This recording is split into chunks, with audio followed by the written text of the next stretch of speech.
So tēnā koutou katoa, welcome everybody to the third of our lunchtime conversations. For those that are just joining us for the first time, the aim of these sessions is, it's really as a warm-up to the Hui sessions, which are going to be happening now online and not in person, unfortunately. So from the 14th to the 17th.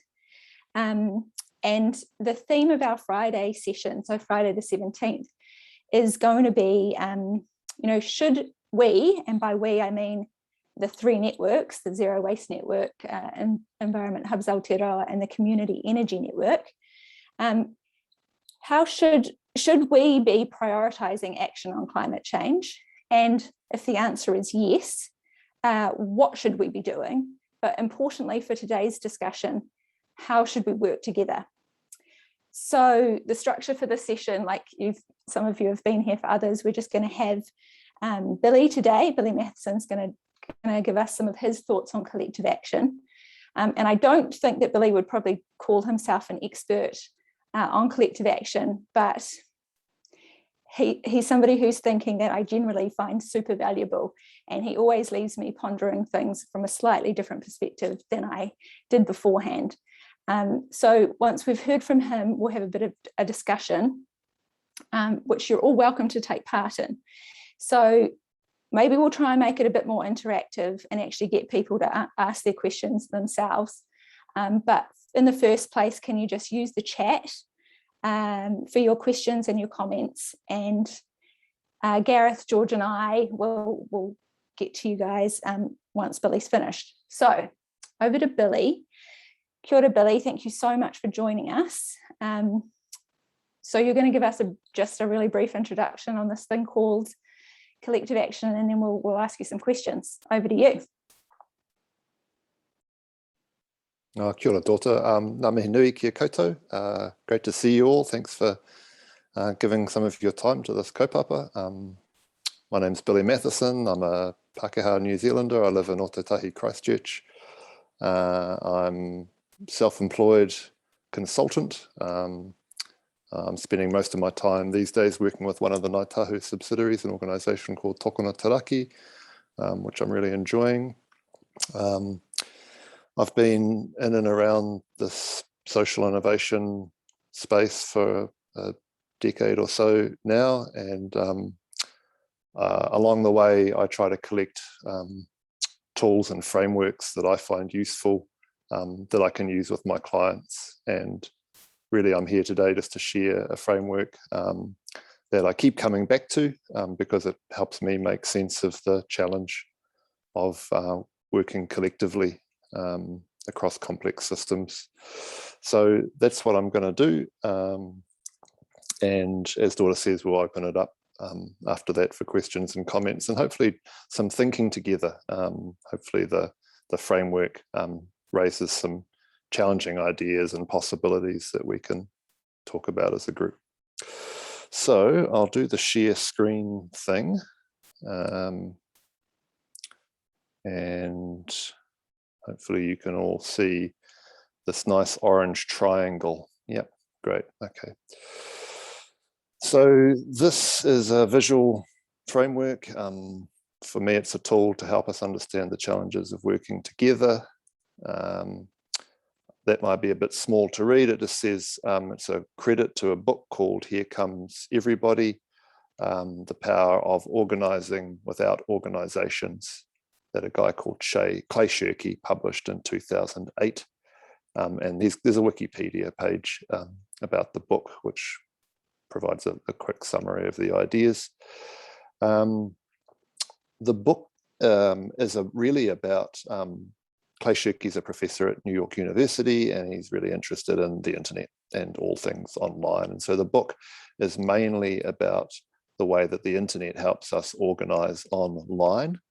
But like so many things, I think the internet's just a great metaphor for wider human relations. And I've found this set of distinctions just really useful. So I'll share it with you now. We can have a talk about it. The pyramid or triangle is there to suggest a hierarchy. And the framework is basically a set of distinctions, a way of dividing that whole into some parts that we can understand. As well as being a hierarchy, I think the pyramid suggests that some practices are foundational. And while we might move our way up this hierarchy, it's not that the top's better. It's just different from the stages below. So I think that's always important to think about. So what Clay Shirky talks about in his book is that when you're online, particularly with the amazing tool we have called email, and particularly the reply all function of email, is it's very easy to share information and ideas, basically free. And by sharing ideas, often it's in the form of documents, a PDF something we read, a link maybe to a website we found recently or an article we enjoyed. It can also be private information, an image or notes from a workshop, whatever. But in this hierarchy, sharing is the baseline of activity, particularly for an online group or community. But in my experience, also face-to-face groups and community. We show up to a meeting, how are you doing? What do you basic check-in just shares a lot of information about how, not only how are people feeling, but what are they seeing in the world? What are they reacting to? All of that good stuff. If you want to move past that, then the next challenge is to engage people in a conversation. So this is quite a lot more work. It really is a matter of, hey daughter, I sent you an article last week. I'd really like to know what you thought of it. And that just, again, takes more time and effort, but obviously you tend to get more out of it. I think a lot of online learning platforms like this one are about that. It starts off with some sharing from an invited guest, but then you open it up for conversation, and that just takes it to another level of engagement, which you don't really get so much otherwise. The next tier of activity that Clay Shirky talks about and identifies is this one of collaboration. So we've shared some stuff, we've had a talk about it, now let's do something with it. And my sense of the essence of the collaboration is it's like an overlap, like a Venn diagram. What am I working on and what are you working on that we could both do some work on together? And that's really powerful and important. And this is probably the goal of some online communities, but a lot of online communities simply are there to share and maybe have some conversation.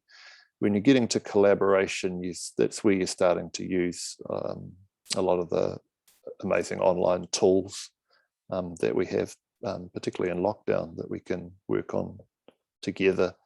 Better coordination, all that good stuff.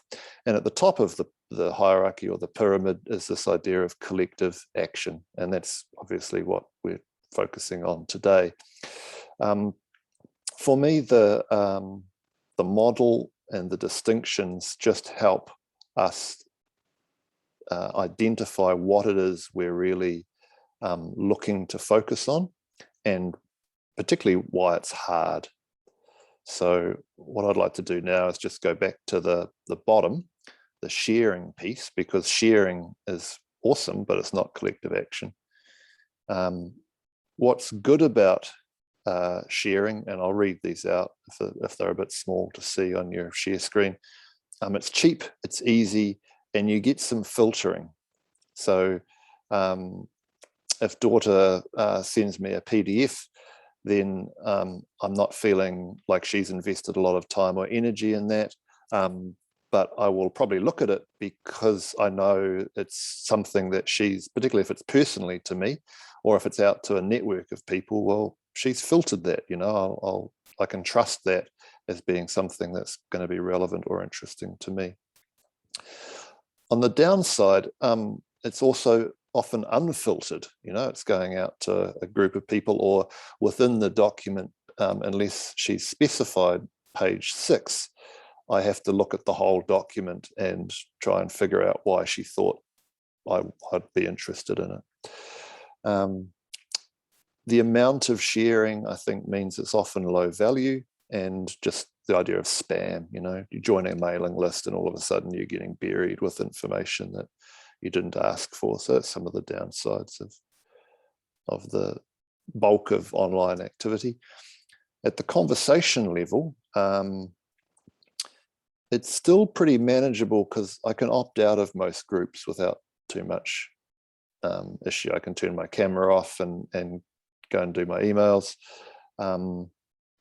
It's informative and it's rewarding. So just still what I'm sharing here is it's still relatively low cost, and given how low cost it is, it's relatively high reward.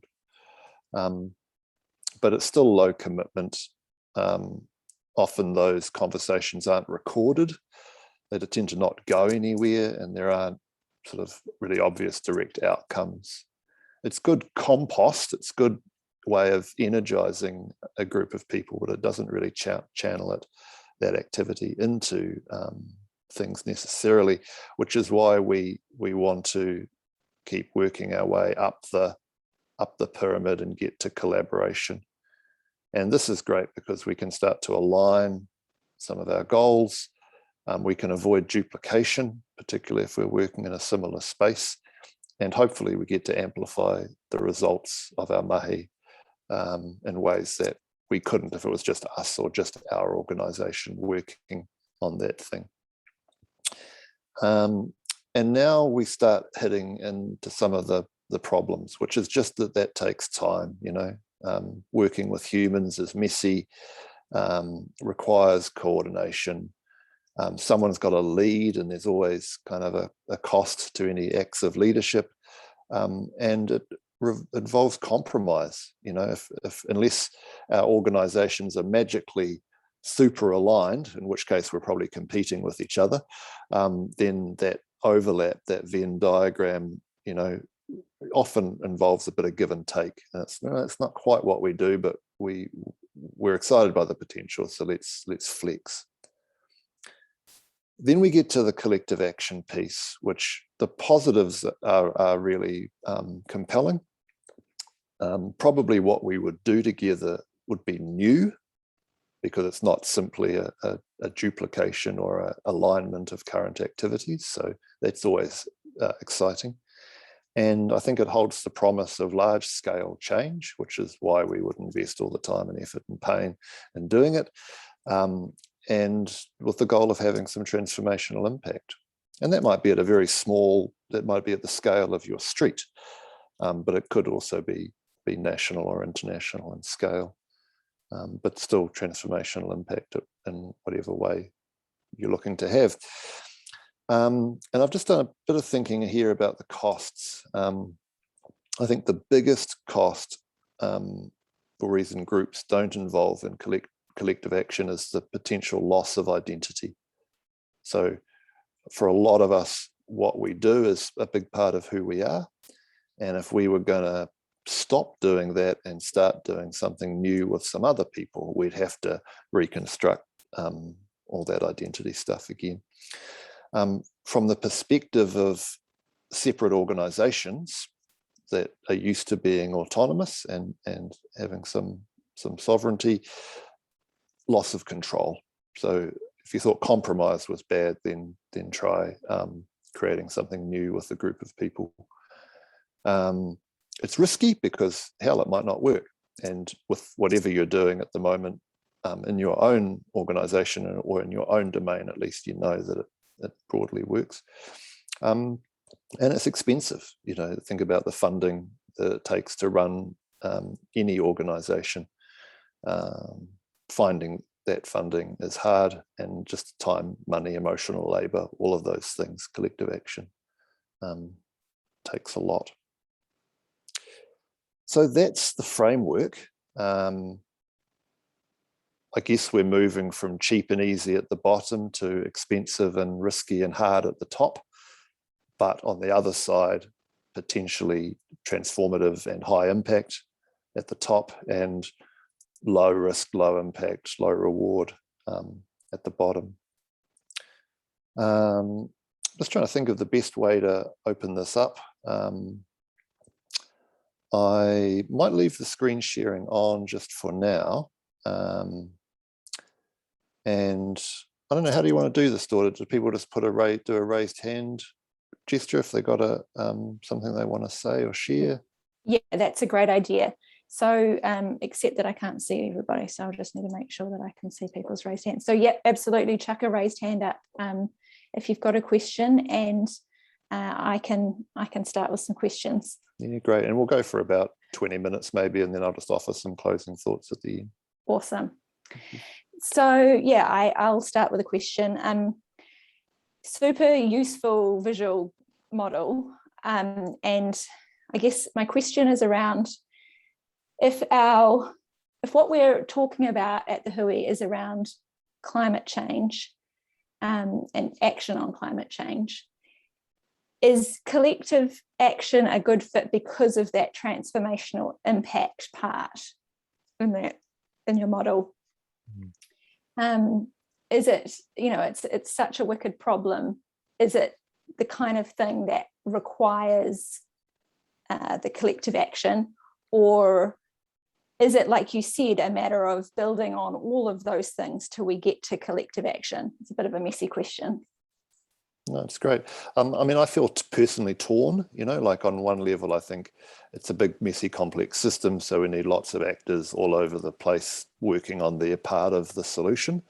And at the same time, I just notice that that's a lot of small scale change making going on. And I'm really curious, not that we need to imitate the commercial sector, but I just notice that in the commercial sphere, mergers and acquisitions are just a part of the landscape.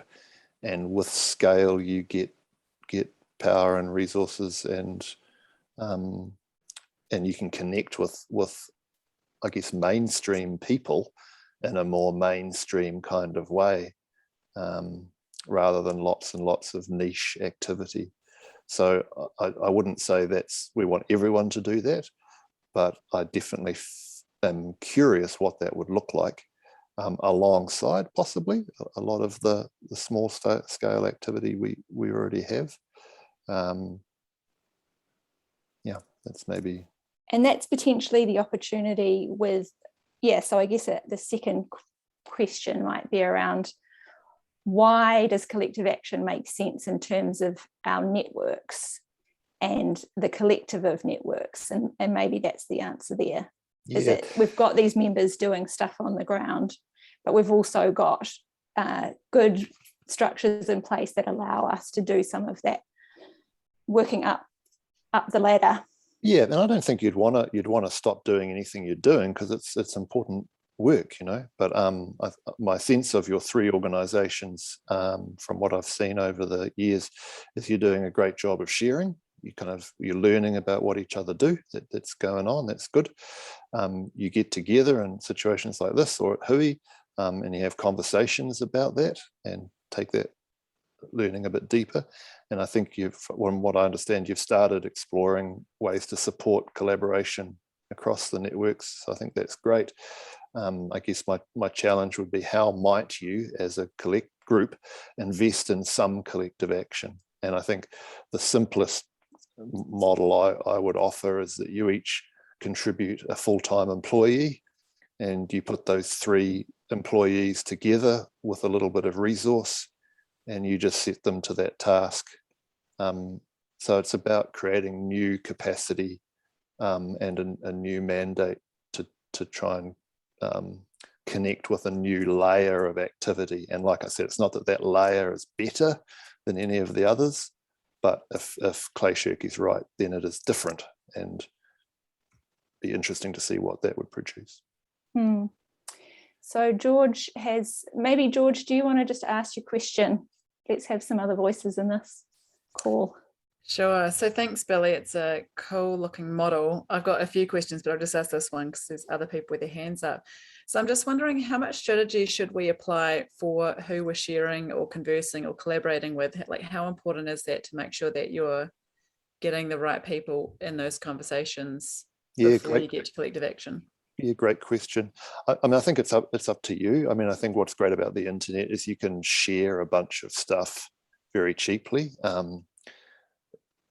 It would be great to know how many people are responding to that, screaming into the void, I think as someone described it, or yelling into the void. But I think that from my experience, the value always comes with being more targeted and connected and having a quality of relationship. So I think it's a great question about how strategic to be about those first two. Because it's cheap, often you don't need to be, but I think you're putting effort in and your brand's on it. So I think it's a great avenue to explore how you could be more strategic about those so-called lower value entry level parts of the community building work. Thank you. I might pass over to Scott, who had his hand raised slightly before Gareth. Okay, am I on there? Sorry, I put my hand down. Yep, you're all good, Scott. Okay, thanks. Now, I was just thinking this is really helpful, Billy. Yesterday, I think Georgina's discussion and the mapping that's been done is such a powerful thing for our collective group. Or I use our generously because I'm no longer part of Blueskin, but hopefully one day. Anyway, and likewise, the Hui is a great event, even though it's 1 year. So what we've seen from the Climate Change Commission is that behaviour change has to be woven through every sector of society and our economy. We have to bring it in there, and Climate Change Commission doesn't quite know how to do that, but the community sector does, and we're well placed to make that happen. So I'm thinking about how do we think about that? So how do we think about ourselves as your challenge to us is are we fearing the loss of control? Is it risky? Is it going to lose identity? But actually we've got these four big drivers at the moment. We've got the Climate Change Commission, which is trying to change the ship. We've got the Infrastructure Commission, which is sending the signal that we need big infrastructural renewal and we need to deal with climate impacts. We've got the Productivity Commission looking at breaking the cycle of intergenerational deprivation. And we've got energy hardship work happening right now around the country. So we've got all these big drivers. My thing is, how do we step up? How do we scale up what's already happening? Well, what are the sweet spots that we can do? And one of the sweet spots is the Hui, the other one is the EHA mapping. But what's the next thing that we can do as a collectivity to step up, scale up this collective action? Yeah, kia ora, Scott. I guess my thoughts are, I think government has moved a long way recently. I think they need help implementing. I don't think government is at all set up to deliver any of this change. And I think community is the natural partner for delivering a lot of this change. But I just think it's too small. I did some work with Matthew Luxon when I was at Auckland Council, and we came up with this metaphor of like a power transformer. So you've got a big grunty 240 volt system up here, which is government, big dollars, big legislative levers. And then you've got community, which is like that sort of portable 18 volt, 12 volt appliance that you can do all sorts of cool stuff with. but you would not want to plug them together. That would be unsatisfying and disastrous, which is usually my experience of working with government. But what might be useful is to have something in the middle that can actually convert those resources into distributed action on the ground. And so it's really that piece, the missing middle, the intermediary.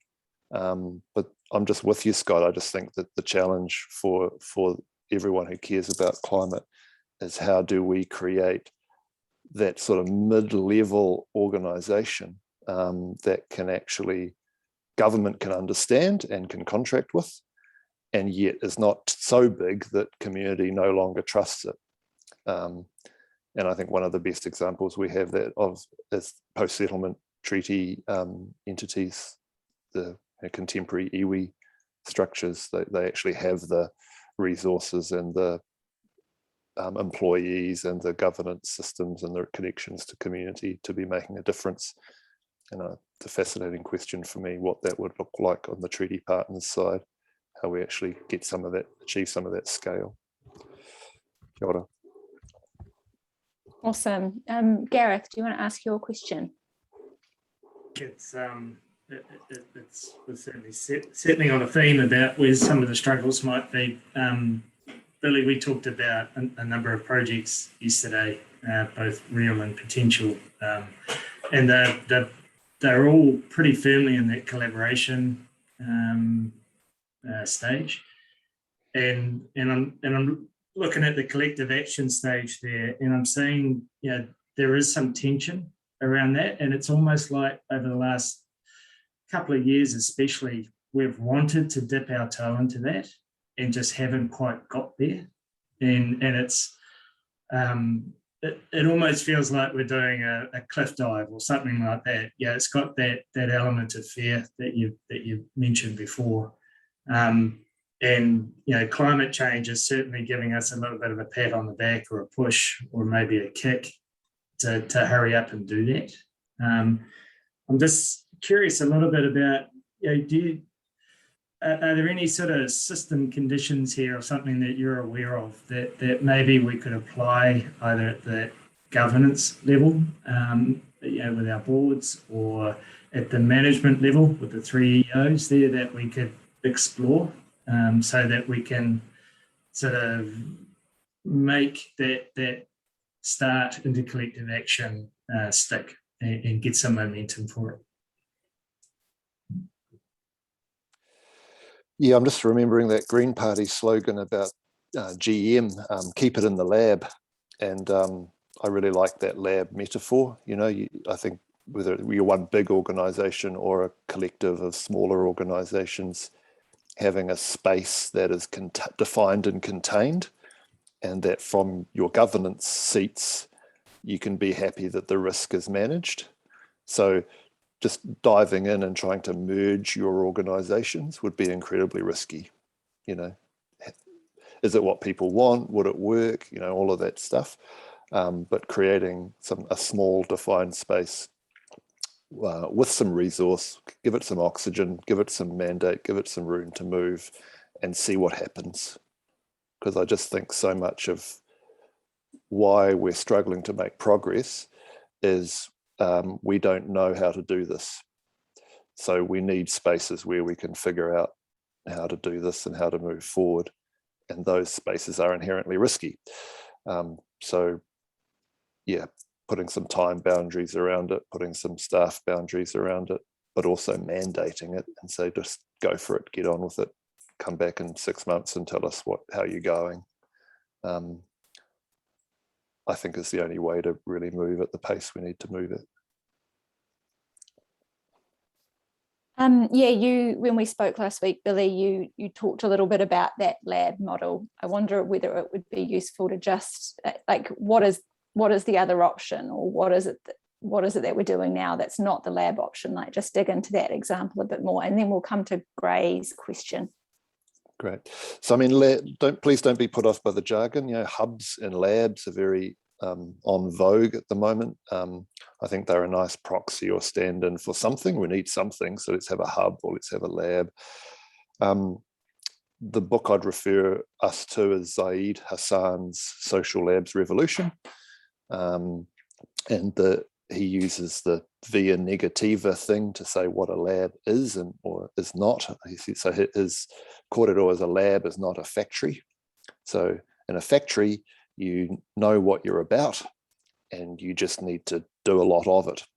And if you're in the factory, success looks like cheaper, faster, better, so a constant improvement. And I'm not saying that your networks are in any way factories, but at the same time, you kind of know what you're about, and your challenge is just to make the dollar stretch as far as it can and do it better, faster, easier, quicker.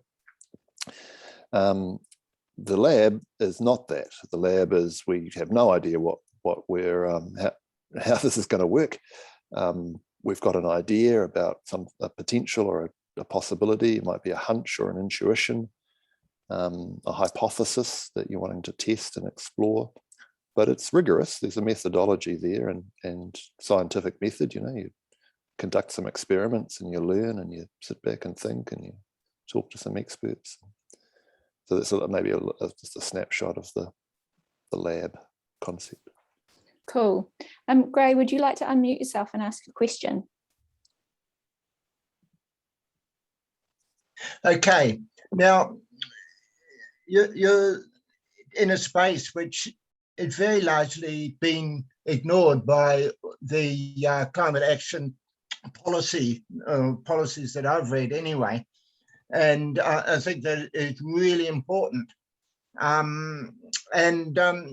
You're looking at specific structures, but I've been thinking about the structures are very valuable, but there's a lot of diffusion. There's a whole lot of different organizations around the country that are or could be much more active in this space. And I see the possible role of government in fertilizing them, not organizing them, but provided a fertile environment for them. And things like just recognizing that they're an important part of the process. I mean, we recognize the iwi and the corporates, but we don't recognize the community. So just first of all, that sort of thing, and the statements about them. I get a database so that people can register themselves and this sort of thing. I've got a whole lot of items here that I could email them to you, or but yeah, there's a way of encouraging without actually specifically organizing them, but that organization can play an important role as well. So yeah. Yeah, kia ora, Gray. Yeah, completely agree. And I think if I imagine a small group operating in a lab type permission space, it would be really interesting. It might be useful to do an experiment on how to better bring the climate sector group together. That could be an experiment that group did.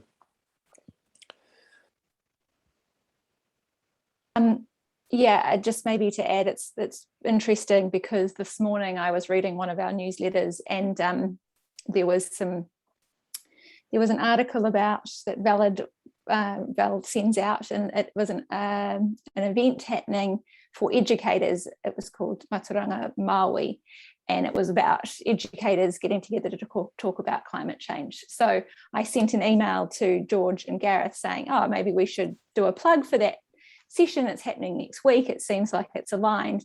And George's response was, there are so many groups and we need to write a list and start to organise how we're engaging with these groups and actually have a strategy. So it's all so topical. Great. So the next, we've got a bunch of other questions. Who should come on next? Maybe Gary, do you want to come and say a comment?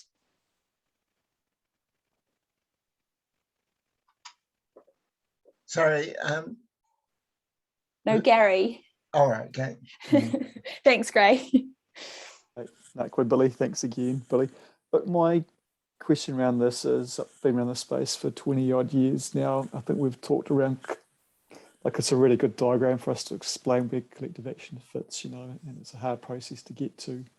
We've got to collaboration quite a bit with CN and EHAR and Zero Waste Network, and I think they're really good examples for us to understand that's what it is. But we're really struggling as a network and networks to take collective action because there's that conflict between local community interests and regional and national approaches and stuff. So it's just really wondering about your thoughts on how we get through those barriers, Billy A, and how do we get brave and take the next steps? Like you say, on that right side, that we know we might lose some identity and control and risky, expensive, but I think the left-hand sides, those positives are so much bigger than the risks, Yeah, thank you. I'd just start small, like I think whether it's organizational or personal, some of the best advice I've read about, changing personal transformation is we are the way we are because our experience supports that. And if you're telling me, Billy, no, you need to start behaving differently, I'm going to be skeptical. So to work with that skepticism, I need to find some small, safe to fail experiments to prove to myself that actually the world wouldn't end if I exercised a bit more or whatever it might be for me. So that's, I would say collectively as well, Gary, you just need to find some safe way of trying some stuff out at a scale that your governors can feel good about. And start building that momentum and creating a map for the rest of the networks to go, cool, well, you've committed this much resource and we're getting these sorts of early results. Would you be up for committing a little more resource? And we'll see if we can push that a bit further or a bit wider. And just learn by doing, pay as you go. But ultimately, just to connect with what Dorda's saying, I think there's a space, the fact that you've got 3 organizations working well together and you've got 3/4 of the way up this particular framework suggests you've got a good shot at the 4th piece and that you're well positioned to bring other organizations into this community of practice or network. And I think you could make a pitch for some funding to do that. And the more funds you can secure, the more carrot there is for other people to get involved. So I'm really interested in that whānau order fund holder model. That's just another example we have from Aotearoa of how to get some scale and still support the grassroots action. Yeah, cool. Joe, I think maybe I'll give you the final question if you want to take that. So unmute yourself. Kia ora. Thank you for your time. I'm looking at the model and that's a sensible layout of our work. But I'm wondering, I think one of the things that I see missing from the 3 entities, and we're members of all 3, is a shared approach to how we do our work. And I guess I'm talking about, if transformation comes from communities and collective action, how do we educate and organize for that? And is that, or do you think that there is some benefit in developing a community-based shared model of practice as a starting point? I mean, I think the great thing about communities, particularly with wide networks and diversity, like a diverse group of people, is to use that lab metaphor again, you've probably been conducting experiments for 20 years, if not longer. So there's probably a wealth of learning you could do just from what already exists and what already has taken place and works and doesn't work and all that stuff. I think the other thing we know from community is the power of being together face to face and having that relational connection. So the Hui does that. I mean, co-locating your leadership, I mean, that would be a big ask probably, given where people live, but just getting people in a room together is the other thing about the lab. It's not just a metaphor, it is a physical space, and it's equipped with the gear you need to do what you need to do, and you're just in there. Even if you're working on your own thing, you're still rubbing shoulders and so on. So it doesn't need to be permanent. It may just be from time to time, you know, you get your leaders and support them to have some time next to each other or work out of the same space for a week or two. I just think some of those simple moves, the sorts of things we do at the small scale, can also be really powerful at the large scale. Okay, well done. Thanks, Billy. I'll give you the opportunity to just close up and then I'll finish the meeting. Yeah, kia ora, Dora. Well, thanks everyone. Thanks for your attention. Thanks for your pātai. Most of all, just thanks for all that you're doing out there in the world. These are big, challenging issues we're engaging with, even if our piece of that is quite small and local. It's part of a big, gnarly whole system challenge that we're all facing and trying to make sense of. Yeah, the last thing I want to say is just to me, to you all, and particularly to your leaders, you know, the point of this framework is really to describe why collaboration and collective action are difficult, and you're doing it. You're doing it already. You as Gary says, you're interested in taking the next step, and that's going to be even harder.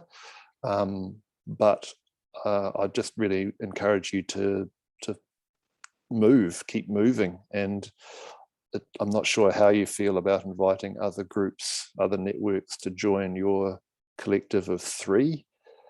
Doesn't have to happen now or even soon, but I just think what you're doing is working, and you're developing a model that others would be interested in. And I think if you could articulate it well, that others would be interested in investing in. So that's probably the main invitation challenge, is keep doing what you're doing and keep pushing. And if myself, and there's lots of other people around you that would love to help and support, so keep reaching out. Wonderful, thank you. So yeah, we've got 2 more lunchtime sessions. Tomorrow we've got climate justice with Emily Bailey, and George, I'm not going to be able to say his name right. Can you tell us what's happening on Friday? We have Rude Clanpasta talking about the language of education. Thank you very much. So yeah, just want to close by saying these sessions have got kind of 2 parts. Then one is that we are all, you know, getting our brains thinking about the things that we really want to dig into during the Hui, which is in a couple of weeks' time. But also it's an amazing opportunity for George, Gareth and myself to take what you guys are thinking, and these chats today have been really, really valuable. I've got a long list of notes, so we'll try and follow them up and incorporate them into the program as things to do. So yeah, just huge appreciation for everybody turning up, and maybe see you tomorrow. Thanks.